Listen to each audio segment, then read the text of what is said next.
Chapter 19. New York yields a lead.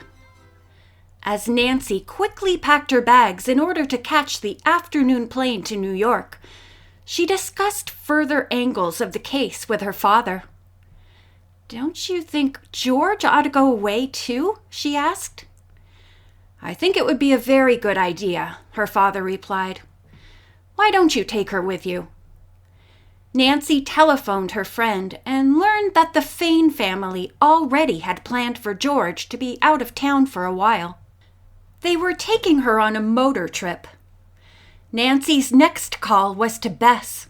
It had been she who had learned of the disappearance of Nancy and George from the circus. Bess had summoned Mr. Drew, who had gone at once to question Croon. The ringmaster had told the lawyer he had discharged Nancy because she was not a regular member of the circus. He had assumed that Nancy, of course, had gone home. "Croon is a slick individual. There's no doubt about it," Mr. Drew pointed out. "But I don't think he'll suspect, even if he learns you were here for a while, that you have gone to New York." Mr. Drew drove his daughter to the airport and waved goodbye as she boarded the plane. Nancy settled herself comfortably and soon fell asleep from exhaustion. By the time she reached New York, Nancy was refreshed and ready to continue work on the case. Her father had given her a letter of introduction from Police Chief McGinnis in River Heights to Captain Smith of the New York Police Department, who had been assigned to the Tristram booking agency investigation. Nancy toyed with the idea of going at once to call on the police captain, but she knew her aunt would be waiting, since Nancy's father had said he was telephoning to her from the airport. Nancy took a taxi to Eloise Drew's apartment, and soon the two were embracing each other. "How good it is to see you!" Miss Drew exclaimed. "You're an old dear to let me barge in like this," Nancy laughed. "Aunt Eloise, you look simply wonderful. A new hairdo?" Miss Drew smiled. "Yes. Do you like it?" "It's stunning. And, Aunt Eloise, how in the world did you get that picture of me?" Nancy's eyes were focused on a large photograph of herself on a table. She was in her circus costume, standing on a horse. Miss Drew laughed. "I asked a photographer at the circus to take it when I was there," she said. "It came out very well, don't you think?" When Nancy asked for a copy of the photograph, her aunt said she was saving it as a surprise for Mr. Drew's Christmas present. "Your father is so hard to buy for," she said. "I'm sure there's nothing he'd love better than a remembrance of his daughter appearing in the circus, especially since she was helping out other people." While they ate supper, the conversation turned to the mystery. Aunt Eloise begged her niece to be careful and not undertake any sleuthing alone. Nancy promised. "First thing tomorrow morning, I'm going down to talk to Police Captain Smith," she said. "I wonder what he found out about Lola Flanders. Wouldn't it be wonderful if she really were Lolita's mother?" Aunt Eloise was not so sure of this. Perhaps the woman had changed a great deal during a period of 10 years. It seemed very strange that she had not been in touch with her daughter. "At least Lolita knows nothing about this," Nancy replied. "If it seems best not to tell her about Lola, I shall keep it a secret." The situation bothered Nancy. She tossed restlessly in bed for nearly an hour after turning out the light. But finally she dropped off to sleep. Directly after breakfast, however, she set off for Captain Smith's headquarters. She presented the letter of introduction to the sergeant on duty, and he took it to the captain. In a moment, the sergeant returned, inviting Nancy to follow him. He showed her into the office, then closed the door and left.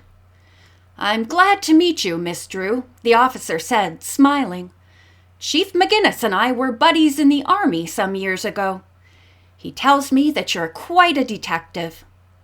Nancy blushed slightly and admitted that she had solved some cases. Then she turned the conversation from herself and asked, "Have you found Lola Flanders?"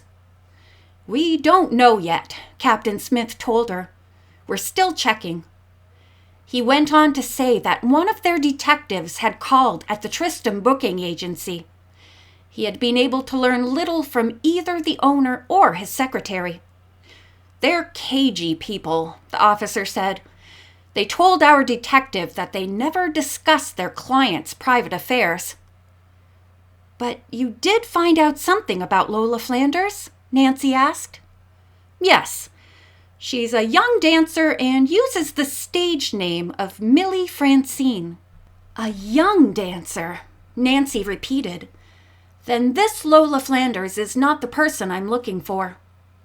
Nancy sat, lost in thought for a few moments. This was a turn of events she had not expected. Who was this young Lola Flanders? Was she a relative of Lolita's, perhaps? "Where's the dancer now?" Nancy asked the police captain. "She's working on the West Coast," he replied. "I've made a check. The story is correct, as far as it goes." The captain said that the police were watching the mails. The suspected package from Danford had not arrived yet. As soon as it did, it would be impounded and x-rayed. "Are you going back to River Heights at once?" Captain Smith asked. Nancy replied that she was staying with her aunt and gave Miss Drew's address. The police captain said that he would call as soon as the package had been examined. She returned to the apartment and waited for the call. Just before noon, Captain Smith telephoned. "The package is here," he told her. "Can you come right over to headquarters?" "Indeed I can," said Nancy. "I'll be there in a jiffy." When she reached Captain Smith's headquarters, he pointed to a bracelet lying on his desk. "Is that yours?" he asked. At first glance, Nancy thought that it was, but when she picked it up, she changed her mind. Although it was very similar to hers, this bracelet had 6 horses on it.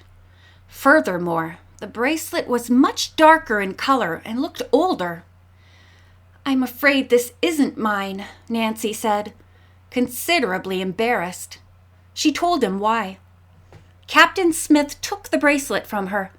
He walked to a window and looked at it in the strong light. "I'm no expert at judging jewelry," he said, "but I'd say this bracelet might have been tampered with to change its appearance." Nancy hurried to the window and examined the bracelet more closely herself. "It does look as if this one horse has been attached recently. It's in the place where the charm on my bracelet was missing." Captain Smith said that it was a trick among jewel thieves to change the appearance of jewelry by darkening or lightening the color of it. It was his guess that this had been done to the bracelet. "May I use your telephone and call Chief McGinnis?" Nancy asked him. "I'd like him to check with the girl at the circus who has a necklace with a horse charm on it similar to these." "Go ahead," the captain said. He left Nancy and she put in a call to River Heights. After talking with Nancy a few minutes, Chief McGinnis promised to get in touch with the police in the town where the circus was now staying. "I'll call Captain Smith as soon as I have the answer," he said. Nancy was sure that the reply would not come for several hours, so she went home to have luncheon with her aunt. They had just finished eating when the telephone rang. Captain Smith was reporting that Lolita still had her horse charm necklace. "Captain Smith," Nancy said, "will you go with me and my aunt to the shop where she purchased the bracelet? I'm sure that the owner will be able to identify the one you're holding if it is the original." The officer said he would be glad to accompany them. He made arrangements to meet Nancy and her aunt in 20 minutes. At the appointed time, the 3 walked into the shop. After hearing their story, Mr. Abrams, the shop owner, made a quick examination of the bracelet and confirmed the captain's theory that it had been tampered with recently. Using a special powder and a piece of chamois, he began to rub the bracelet. Presently, the stain which had been used on it began to rub off. In a few minutes, the bracelet looked exactly as Nancy remembered it, except for the addition of the 6th horse. "Whoever put this one charm on," said Mr. Abrams, "was an amateur. This was a hurried, clumsy job." Nancy's thoughts flew at once to Mr. and Mrs. Croon. Had the woman attached it and wrapped the bracelet for mailing, while George and little Will had been acting as lookouts at the trailer? Had the Croons stolen the original charm from Lolita's necklace some time ago and kept it, hoping to locate the valuable bracelet and attach the missing horse and sell the jewelry at a high price?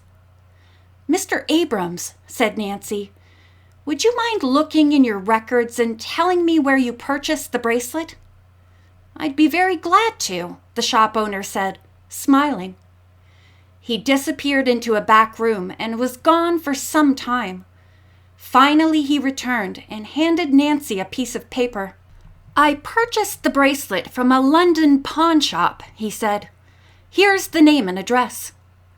Nancy and the others thanked Mr. Abrams for his information and left the shop. When they reached the sidewalk, Captain Smith gave Nancy the bracelet. She thanked him and asked the captain if he would cable the shop in London and find out who had signed the pawn ticket. "Certainly," Captain Smith said. "Only I believe I'll do it through the London police. But it will take hours." The following morning, Nancy waited impatiently for a call from Captain Smith. He telephoned her about 11 o'clock. "It begins to look as though you were getting somewhere in your mystery, Miss Drew," he said. The pawn ticket was signed with a nervous scrawl which was hardly legible. The pawn shop owner thought it looked something like Laura Flynn. "Oh, it could have been Lola Flanders!" Nancy cried excitedly. "I believe you're right," the captain agreed. "The ticket was signed 3 years ago. The shop keeps things for only 2 years. That's why they were able to sell it." After putting down the telephone receiver, Nancy continued to think about this latest news. Suddenly, her eyes sparkled. She picked up the telephone and dialed long distance. Nancy gave the operator the number of her father's office. When he answered, she told him what she had discovered since her arrival in New York. Then suddenly she said, "Dad, will you fly to London with me right away?" End of chapter 19.